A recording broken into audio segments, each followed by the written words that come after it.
Tracking Hurricane Beryl through the Caribbean. What will this system do once in the Gulf of Mexico? Several opinions to look at on that.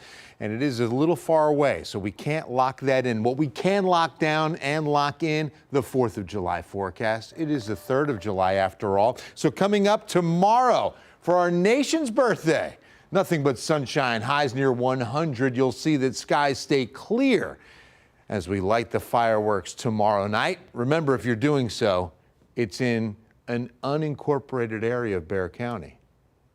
Or is it?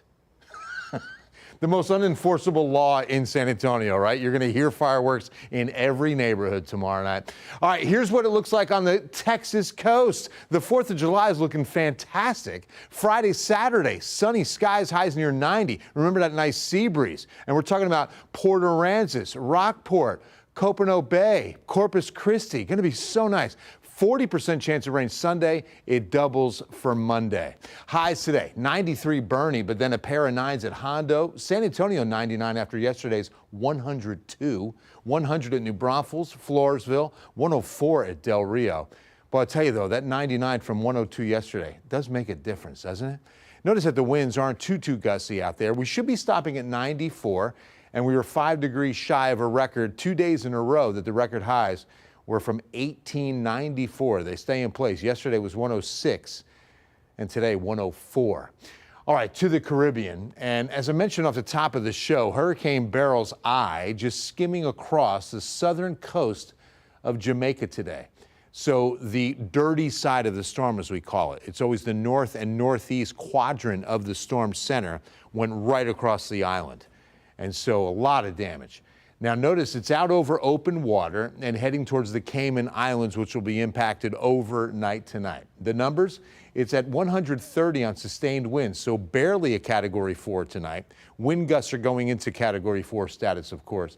West-northwest, 21 miles per hour. That's one of the blessings of this storm, a pretty quick mover.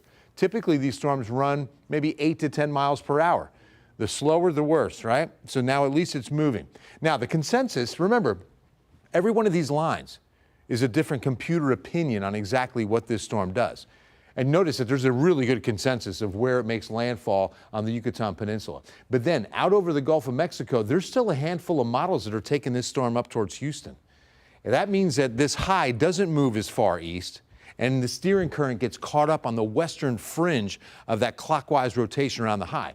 The consensus, most of the models, are still moving this storm well south of there because it gets out of that steering current of the high and moves more west and makes landfall in northern Mexico. Either way, it's going to mean a lot of rain for deep South Texas because as it takes that right turn, it could be coming right up through the Rio Grande Valley and putting about 3 to 5 up to 6 inches of rain south of San Antonio. We're looking between 1 and 3 in the city and metro. All right, now when? 14-day forecast starts with highs right near 100 through Saturday.